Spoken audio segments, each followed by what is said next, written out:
Livro de Eclesiastes, logo após o livro de Provérbios, no capítulo 7.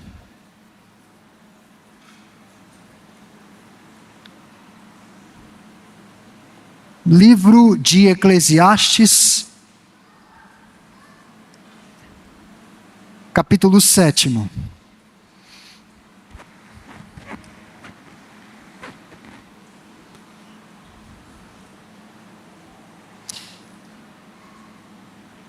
A leitura será do verso 1 até o 12. Eclesiastes, capítulo 7, do 1 ao 12, nos diz assim: melhor é a boa fama do que o unguento precioso, ou perfume precioso. E o dia da morte melhor do que o dia do nascimento. Melhor é ir à casa onde há luto do que ir à casa onde há banquete. Pois naquela se vê o fim de todos os homens, e os vivos que o tomem em consideração. Melhor é a mágoa do que o riso, porque com a tristeza do rosto se faz melhor o coração. O coração dos sábios está na casa do luto, mas o dos insensatos na casa da alegria. Melhor é ouvir a repreensão do sábio do que ouvir a canção do insensato. Pois qual o crepitar dos espinhos debaixo de uma panela, os espinhos sendo quebrados ou aquecidos em uma panela. Tal é a risada do insensato, rápida.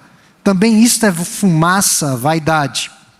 Verdadeiramente a opressão faz endoidecer até o sábio, e o suborno corrompe o coração. Melhor é o fim das coisas do que o seu princípio. Melhor é o paciente do que o arrogante.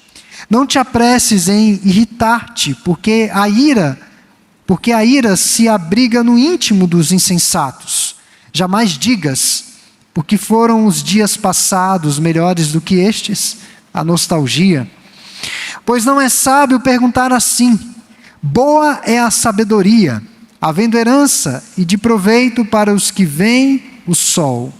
A sabedoria protege como protege o dinheiro, mas o proveito da sabedoria é que ela dá vida ao seu possuidor.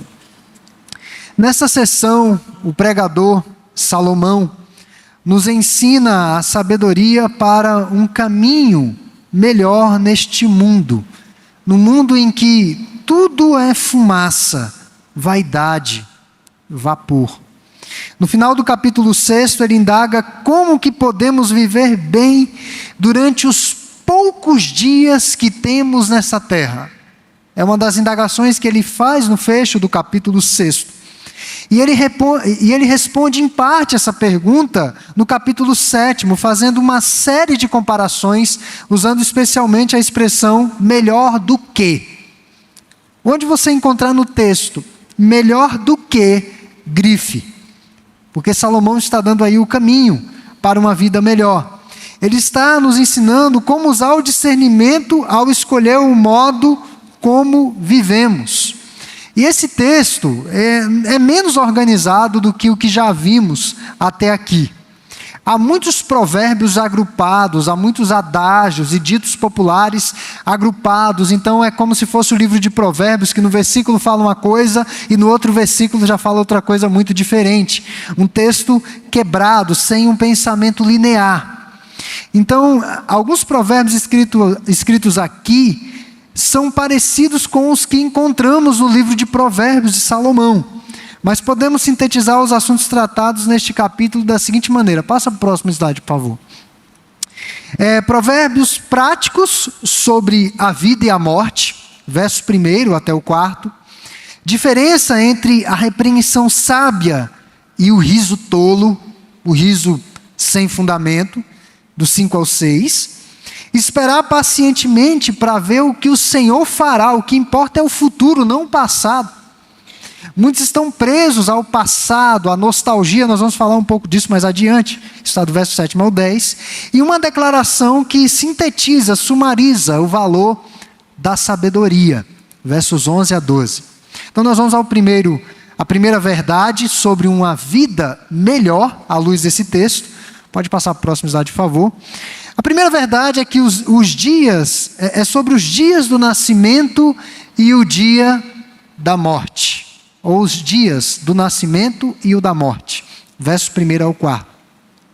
Salomão oferece aqui sabedoria para entendermos as grandes questões que permeiam a nossa vida e a morte. Começa com uma comparação dupla no verso 1. A primeira parte lembra um outro provérbio: mais vale um bom nome do que as muitas riquezas. Provérbios 22, 1. Mais vale a boa fama do que o perfume precioso. Em Eclesiastes poderíamos traduzir: mais vale uma boa fama do que um perfume refinadíssimo, ou um perfume de Paris, europeu. Nas comunidades bíblicas empoeiradas, os perfumes eram valiosíssimos, eram muito caros. Lembram daquela mulher que enxugou os seus cabelos, os pés do Senhor Jesus, após ter lavado os pés do Senhor com um perfume de nardo, caríssimo? Esses perfumes eram muito caros, muito mais caros do que os perfumes da atualidade, porque eles eram raríssimos. Então, em cada comentário que fazemos, em cada decisão que tomamos, construímos ou destruímos a nossa reputação. É a nossa reputação que está em jogo. O que as pessoas estão pensando a nosso respeito. Correled, que é o pregador, nos chama a atenção para usar o perfume do bom caráter. E aqui a analogia não é impertinente quando Jesus fala que os cristãos seriam como que o bom perfume de Cristo onde estiverem. Ou seja, onde os cristãos estiverem, eles vão exalar o perfume de uma nova vida com Deus. Então, mais vale a boa fama. Considere, portanto, o tipo de nome que está criando para si próprio. Quando as pessoas pensam em você, quais traços do seu caráter que lhe vêm à mente? Será que elas pensam sobre as qualidades de Cristo? Será que você é mais conhecido por ser uma pessoa alegre ou por ser uma pessoa de espírito crítico, ácido?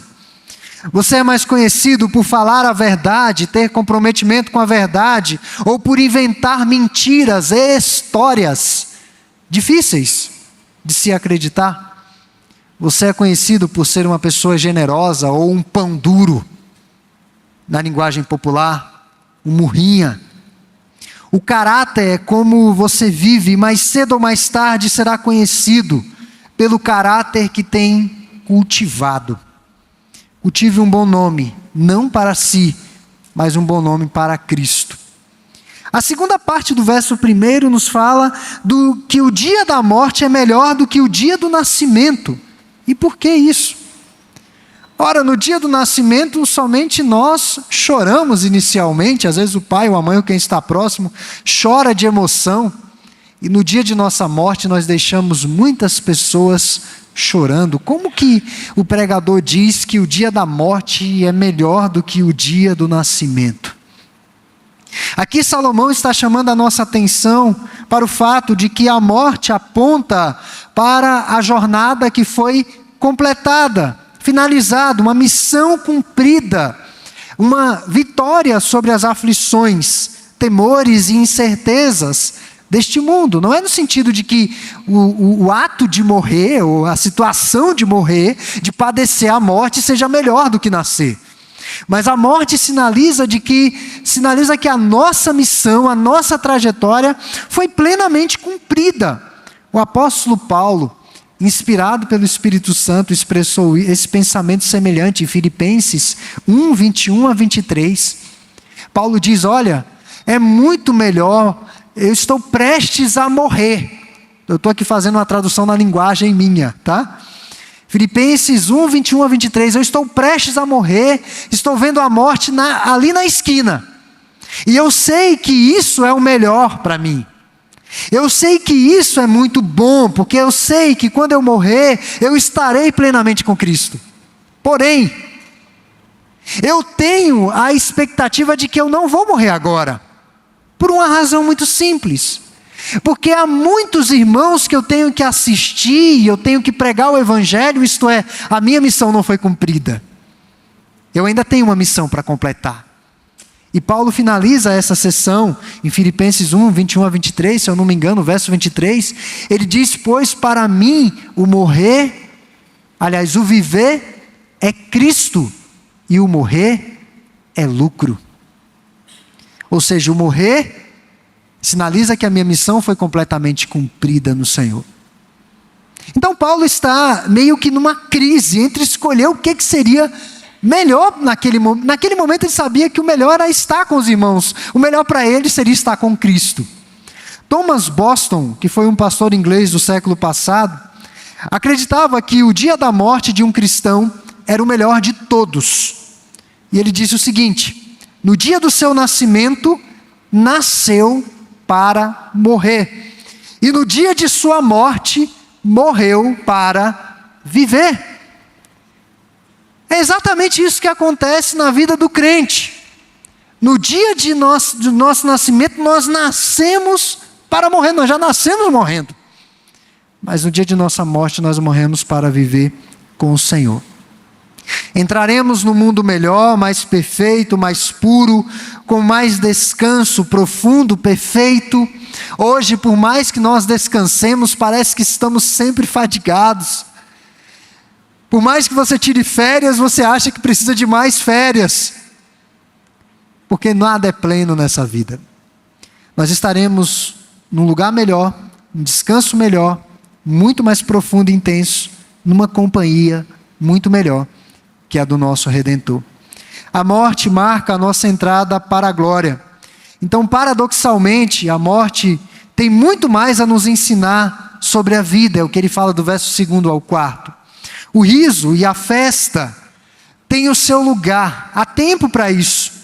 Porém, no momento festivo, não há espaço para meditar sobre a brevidade da vida e as limitações humanas. As pessoas estão tomadas por uma euforia passageira na casa da festa. Na casa do luto, o humor é pensativo e os fatos que ali sucedem são simples.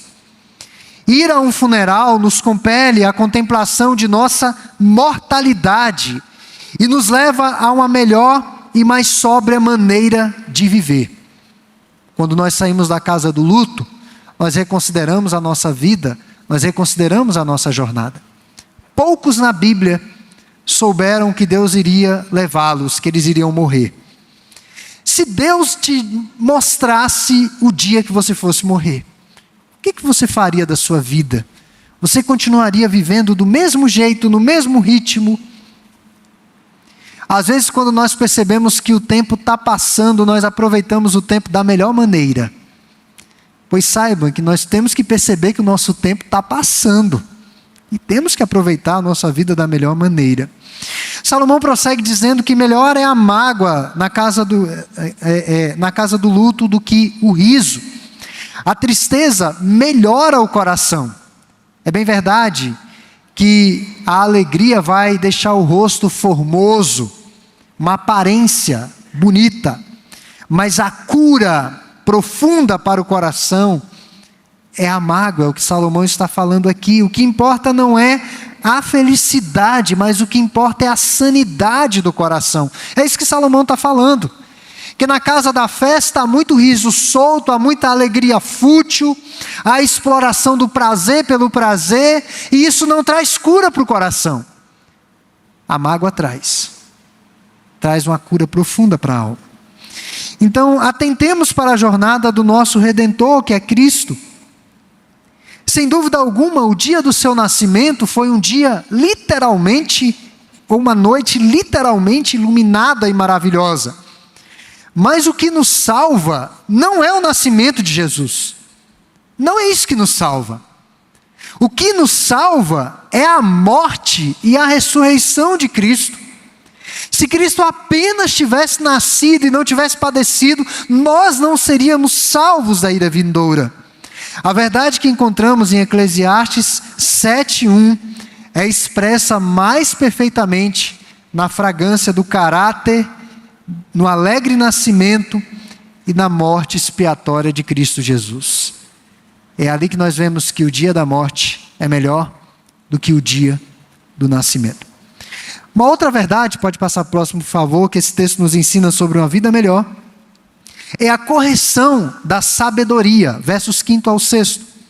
Ao falar sobre as casas de alegria e do luto, ao pregar, o pregador estabeleceu um contraste entre os corações sábios e os corações tolos, fúteis, loucos, insensatos. A repreensão sábia é muito melhor do que a risada tola, fútil, que não leva a nada. Uma das melhores maneiras de viver nesse mundo vão, repleto de fumaça, é aceitar a correção de pessoas mais sábias do que nós. Essa é a maneira sábia de viver nesse mundo, essa é a maneira melhor de viver nesse mundo. Pense, se você tivesse dado mais ouvidos aos seus pais, se você não teria tido uma vida melhor, com menos dor, com menos sofrimento, mais sábios do que você. Se você tivesse dado mais ouvidos ao seu pastor, aos seus mentores espirituais, aos seus pais na fé, mães na fé, a vida teria sido muito melhor. Então, Salomão está chamando a atenção para isso. E não é o que a maioria das pessoas querem ouvir. Elas preferem as canções dos insensatos, o que ele fala no verso 5. E as canções dos insensatos dos nossos dias estão podres.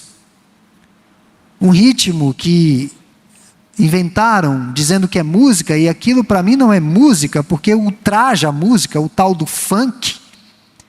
Além de não ter um ritmo agradável, tem letras degradantes, insensatas, pornográficas, loucas. Verso 5, Salomão está dizendo que os insensatos preferem essas canções nos seus ouvidos. Talvez esteja pensando aqui em muitas palavras tolas que alguns cantam ou falam quando estão tomados pelo álcool, quando estão bêbados. Crepitar dos espinhos em uma panela, essa expressão é o barulho dos espinhos sendo consumidos pelo fogo, da madeira estatalando no fogo. Aponta para o queimar rápido, vai queimar rápido. E o que resta depois de uma fogueira na lenha? Apenas cinza. E não serve para nada. Apenas para ser jogado fora. Mesmo que o insensato tenha um riso fácil, a sua alegria não durará muito tempo. Os tolos encaram a vida da seguinte maneira: não há outra cura para o nascimento e para a morte, senão curtir o intervalo. Nós já ouvimos isso muitas vezes. Temos que aproveitar o intervalo intensamente. Isso é louco. O resultado de uma vida sem Cristo é inferno. Literalmente inferno. Uma vida aproveitada loucamente sem Deus desembocará na condenação. Meus irmãos, isso não tem graça. Um destino eterno sem Deus não tem graça nenhuma. Por isso nós temos de estar atento às críticas construtivas dos nossos parentes, dos nossos amigos e dos nossos irmãos em Cristo. Como pastor, eu tenho de lidar com situações de endurecimento de corações. E como é difícil. Você está com a Bíblia aberta, mostrando para a pessoa pela Bíblia, não é o que você pensa, não é o que você acha, não é o que você imagina, mas é o que Deus pensa, o que Deus acha, e a pessoa recusa. A pessoa insiste num caminho de rebeldia contra Deus. Insiste. E quebra a cara. Observar os conselhos sábios podem salvar a nossa alma. Pessoas sábias dirão todas as coisas que Eclesiastes nos ensina. Elas nos dirão que viver pelo prazer e pelo trabalho, por lucro egoísta, é correr atrás do vento. Elas nos dirão que Deus tem um tempo para tudo debaixo do céu, inclusive tempo para nascer e tempo para morrer. Elas nos dirão que é melhor serem dois do que um para enfrentarmos todas as fadigas e provações da vida. Elas nos dirão que já que Deus está no céu e nós estamos cá na terra, devemos ter cuidado com aquilo que nós falamos, devemos ter cuidado com a nossa boca. Elas nos dirão que o dinheiro jamais satisfará a nossa alma, a fome da nossa alma. Ou seja, elas nos instruirão, nos ensinarão a viver não para o dia de hoje. O que importa não é aqui e agora. Não é comamos e morramos. Mas elas nos ensinarão a viver para a eternidade.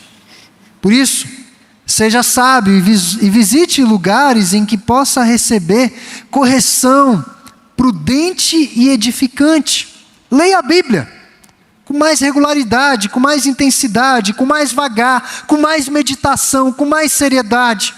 Ouça pregações cristocêntricas. Temos o Spotify, que é um aplicativo que ajuda muito. Para quem passa uma hora no trânsito, coloque lá no Spotify boas pregações, ouça bons sermões, também não vai ouvir porcaria. Tem que ouvir coisa boa, para encher o seu coração, a sua mente, com conselhos sábios. Invista mais tempo com pessoas que já avançaram mais na sua peregrinação e jornada espiritual. Ouça os mais velhos, se assente com os mais velhos, converse com os mais velhos. E quando ouvir algo sério sobre coisas espirituais, não faça como os loucos que ficam zombando e rindo, mas leve muito a sério. Leve muito a sério as coisas espirituais. Mas além de ponderar e pesar sobre os dias da morte, do nascimento e escolher os conselhos dos sábios, a última verdade que eu quero tratar aqui, que o pregador salienta, é que nós devemos olhar para frente. Olhar para frente. Versos 7 até o 10. Salomão já nos instruiu sobre o nascimento e a morte, a sabedoria e a insensatez. Agora, após uma breve advertência sobre o perigo do poder, no verso 7, ele nos diz que devemos olhar para frente e assumir uma visão a longo prazo. O brasileiro não consegue fazer isso. O brasileiro tem dificuldade com isso. O brasileiro tem dificuldade de poupar. Nós vivemos num país que tem um dos maiores juros do mundo. Temos muitos bancários aqui. Eu garanto para você que quando seu gerente te liga, te oferecendo um crédito, ele não quer o seu bem. Ele quer o seu dinheiro. Nós temos os maiores juros do mundo, as pessoas, um dos países mais endividados, as pessoas entram em empréstimos assim, astronômicos, acachapantes. Compra uma casa, faz um financiamento, sei lá, de 200 mil, ela vai pagar 600, 700 mil, se ela levar o financiamento ao pé da risca. Por que isso acontece? Uma das razões, tem outras, claro, eu não vou generalizar aqui. Claro, uma casa própria até que vale a pena, porque você está na sua casa. Mas eu já conheci pessoas que pegavam empréstimo para tirar férias, por exemplo. A pessoa ia lá, pegava um empréstimo, tirava férias, além de pagar para a empresa de viagens, ela ainda pagava o banco. Passava o ano pagando. No outro ano ela ia tirar férias, ela pegava mais o empréstimo. E isso ia. Então assim, nós nos sujeitamos a isso porque nós não pensamos a longo prazo, nós somos imediatistas, nós queremos resultados. Resultados. Brasil é assim. No cristianismo não é assim. No cristianismo nós olhamos para frente. O pensamento é a longo prazo. No verso 8, Salomão fala que nós devemos assumir essa visão a longo prazo. Quando o pregador fala, melhor é o fim do que o começo, ele não está aqui assumindo uma visão pessimista sobre a vida, dizendo que é melhor acabar com tudo. Não é isso que Salomão está falando. Salomão está falando do produto final, do resultado. Visualizar o resultado, o que será da sua vida há algum tempo, ou daqui a algum tempo. Ele está falando da vida com as bênçãos de Deus. E as bênçãos de Deus dependem do tempo de Deus, da maneira de Deus, da forma de Deus, e não da nossa maneira. Há poucos dias eu conversava com uma pessoa sobre a maturação de um pastor na Igreja Presbiteriana do Brasil atualmente. contexto de Brasília. E eu falei para ele, se você pretende ser um pastor, é necessário que você seja membro da igreja por um tempo, no mínimo 1 ano, 2 anos, aliás, quem vem de outra igreja, no mínimo 2 anos. Após esse tempo, você vai ser examinado pelo conselho. O conselho vai te enviar para o seminário. Você vai passar 5 anos estudando no seminário. 7 anos. Vai contando. Fim do seminário, correndo tudo bem, terminando as exigências acadêmicas, você volta para o presbitério te examina. Você vai ser licenciado por até 2 anos. 2 anos. Pode ser ordenado imediatamente, mas geralmente é licenciado por 1 ano.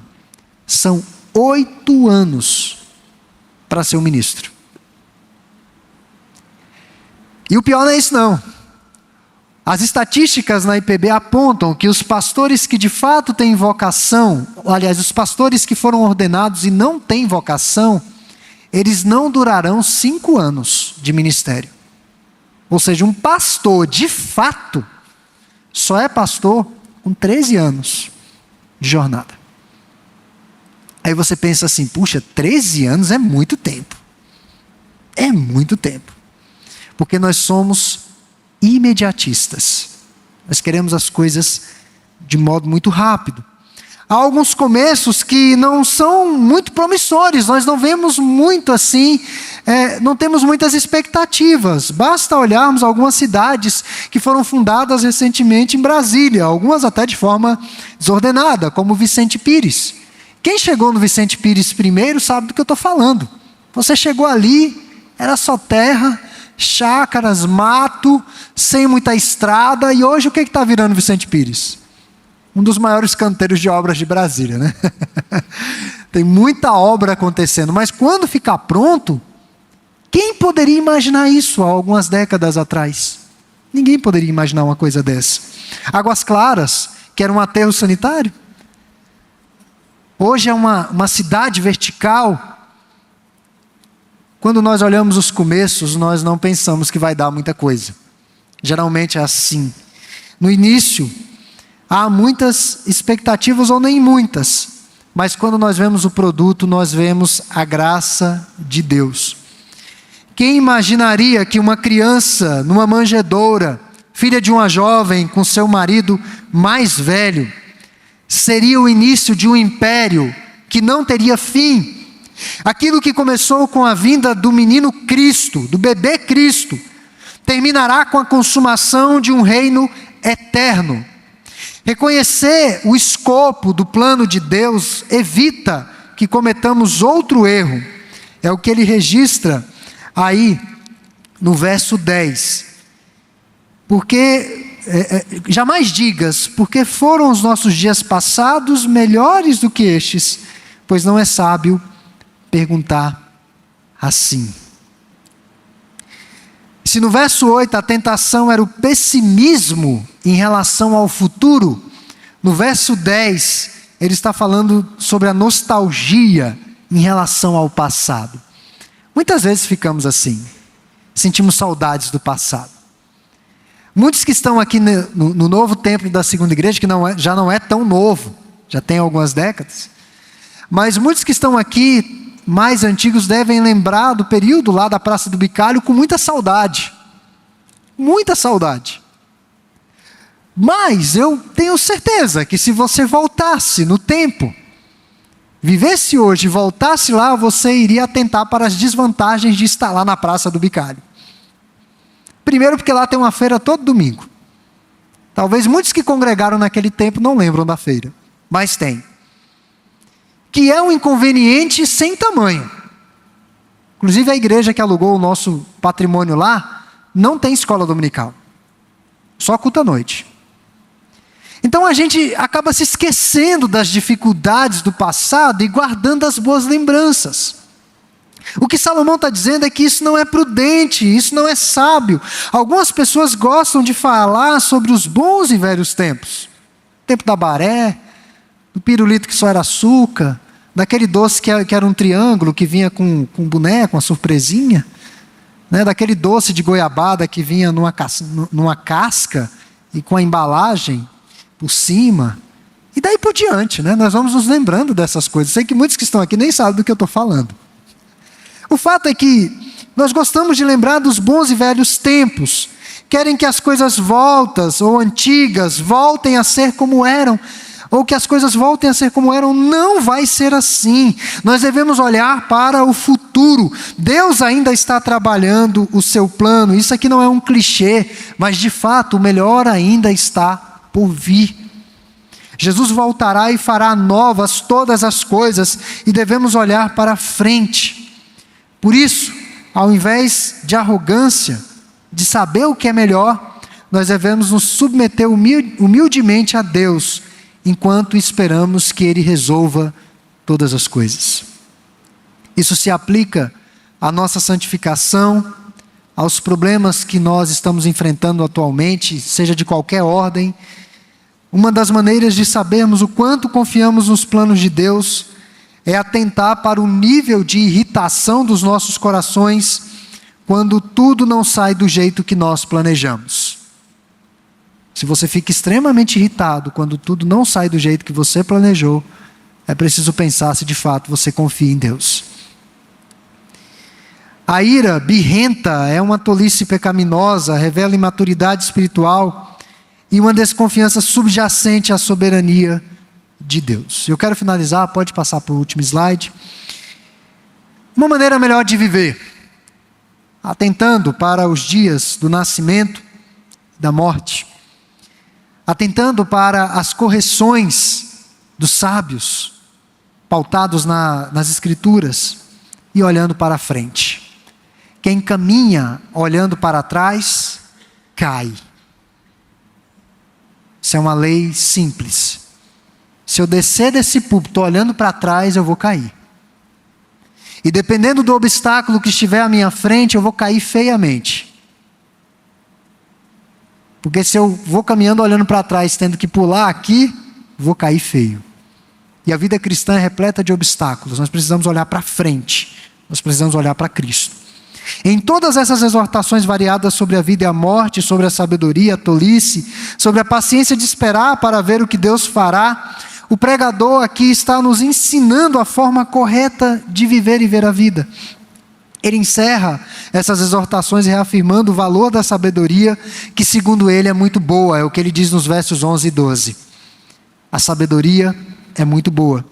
E a verdadeira sabedoria nos dá vitalidade espiritual enquanto vivermos. E quando vier a hora de nossa morte, essa sabedoria nos levará à vida eterna. Claro que quem salva é Cristo. Se aceitarmos os planos de Deus para nós em Cristo, viveremos com sabedoria e morreremos bem para a glória dele. Que Deus possa essa noite aplicar essas palavras aos nossos corações.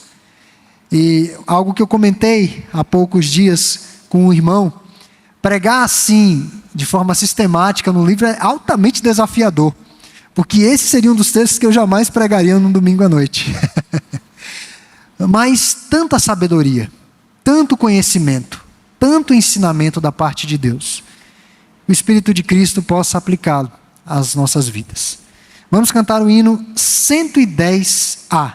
Hino 110A.